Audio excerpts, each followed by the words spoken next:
Okay, good afternoon from Hackensack. It's Victor. It's been a spotty wild salmon season. Usually at the beginning of October, which is just 2 days from now, the wild salmon stops showing up at Costco.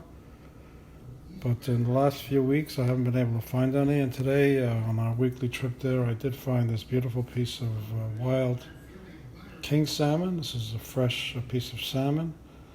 And I've seasoned it on both sides with salt and cracked black pepper. I'm going to be making it with tomatoes, olives, capers, just diced tomatoes, some white wine, and I'm finishing it with the Parmesan cheese. So we have some sliced garlic here. Olive oil in olive oil. We're going to saute that for a little while.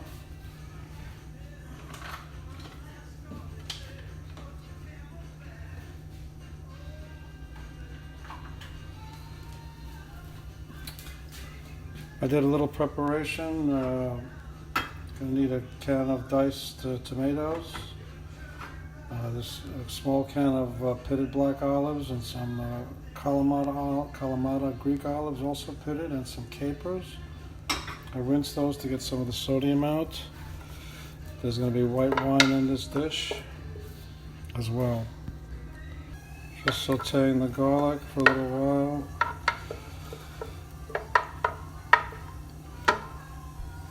So when the garlic is fragrant, I add the tomatoes, capers, black olives, and Kalamata olives. Let it cook for a little while. Add some white wine. So this is plenty of liquid to poach or simmer the fish in. Fish itself is going to give up some liquid. So I've cut the king salmon into 6 pieces, and king is the biggest wild salmon. Usually the wild salmon that showed up at Costco this year was mostly sockeye. I didn't see any coho salmon, but it's just a beautiful fish, one of my favorites. You turn the flame down here, add the fish, tomatoes, and the Parmesan cheese. Okay, so I'm just about ready to put the cover on and turn up the flame. I add some Aleppo pepper, crushed Aleppo pepper for color. And it should only take less than 10 minutes. I'm going to turn up the fire.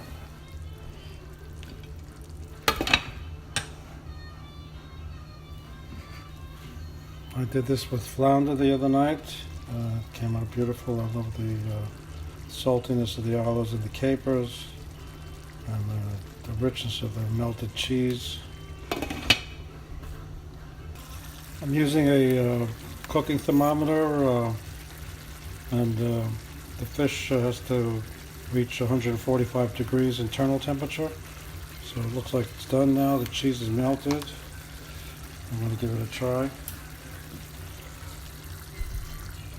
King salmon is the thickest, and as you can see, it's still sort of rare in the center. It's been cooking about 10 minutes, but we're going to add another 5 minutes of cooking time, 3 or 4 minutes of cooking time. The thermometer indicates that it's ready, but when you cut into it, it's still sort of raw. The thinnest sockeye salmon is ready in about 7 minutes on the grill.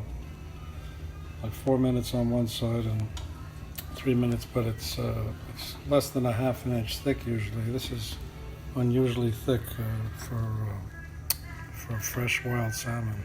Okay, so it's done and delicious. Cooking time, I'd guess, is about 12 to 15 minutes. I'll have to play it by ear, but the results are spectacular. Enjoy.